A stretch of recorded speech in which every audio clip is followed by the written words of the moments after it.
it shouldn't be a problem. Welcome to the channel. I'm Mark. This is Life's Too Hard. We all feel like that sometimes. That's why I wrote these books.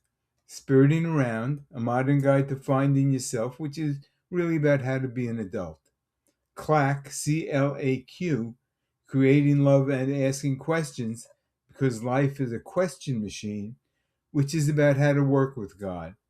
And Self-Respect, the solution to unsolvable problems, which is about how to keep a fair balance between yourself and creation. These books are available as ebooks online or can be ordered at your local bookstore. I'm going to read to you from them, starting with Spiriting Around. Don't worry, you'll miss something. It's easy to jump around. And you may disagree, but that's okay. I don't mean to challenge you. I'm just asking you to think for yourself. Here we go. This is a continuation of the section on conflicts and controversies, and this is alien life in the universe. Are we alone in the universe, or do we share this experience of self-awareness with other conscious beings on far-off worlds? On Earth, we can see how life expresses itself in many adaptations. We share this planet with donkeys and daisies and every imaginable life form.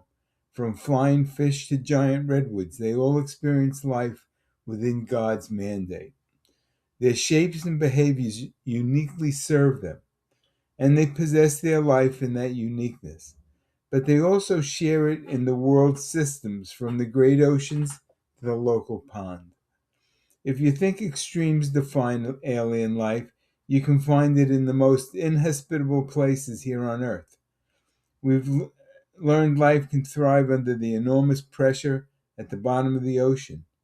We see it thrive in parched deserts and the frigid emptiness of the Arctic. It swims and it flies, and it knows its spiritual nature. And if life can grow here on our planet, there's no reason to believe that it couldn't grow somewhere else in the universe too. The hardest thing to understand is how big the universe is, because the distances are so great. Its size is still debated among scientists. It's hard to comprehend because there's no reference point in our daily lives that makes sense in comparison. To measure its size, scientists describe its distances in light years. That's the distance light travels in a year when it's moving at 186,000 miles per second. And other planets aren't just a couple of light years away. The distances between stars can be hundreds of thousands of light years. That's a lot of room for living. Also consider that there are billions of stars and their planets and galaxies throughout the universe. And the universe is filled with,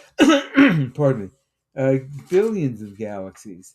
And every one is an opportunity for a planet to create favorable conditions for life, even if it's not a life form familiar to us.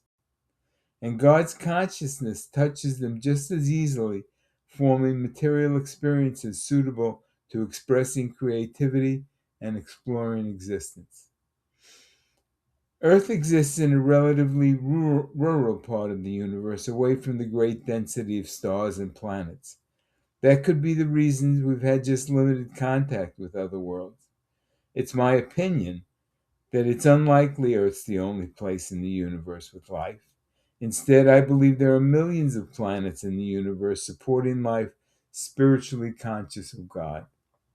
And through God, we're all alike. Regardless of our physical forms, we're all connected in consciousness. We'll relate to each other from that place in spirit too, and we'll love each other. We want to see their wonders. We often think our life is plain and ignore the wonders we have here already. All science fiction is just a reflection of our everyday life. Take a look. On Earth, we have great sand deserts and massive glacial ice fields. We have water falling from the sky. We have rivers of molten rock. We have fire and colors. We have elements and energies and the imagination to mold them.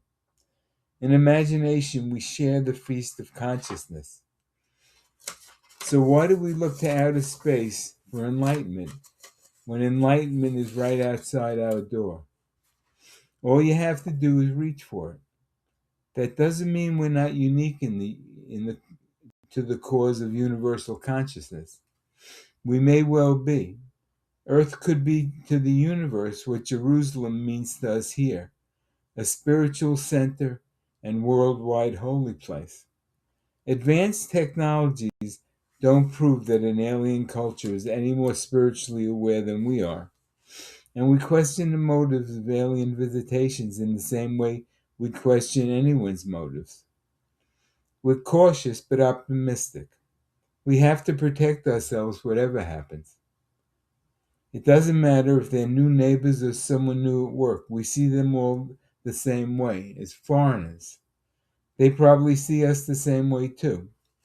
But differences in cultures present opportunities. In situations where cultures meet, there's always a chance for learning.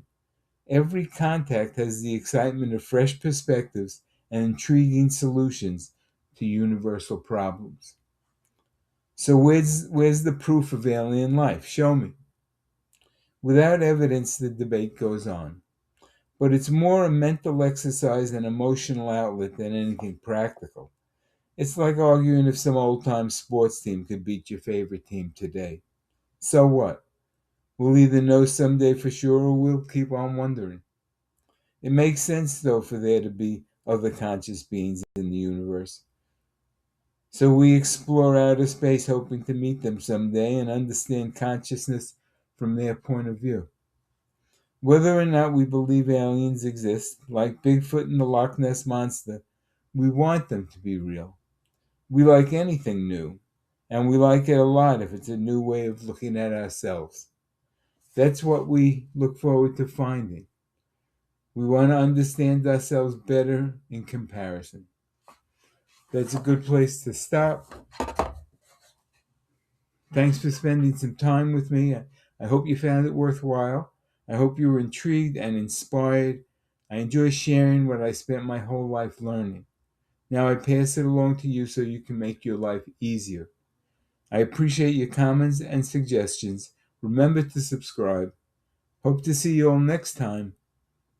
All the best.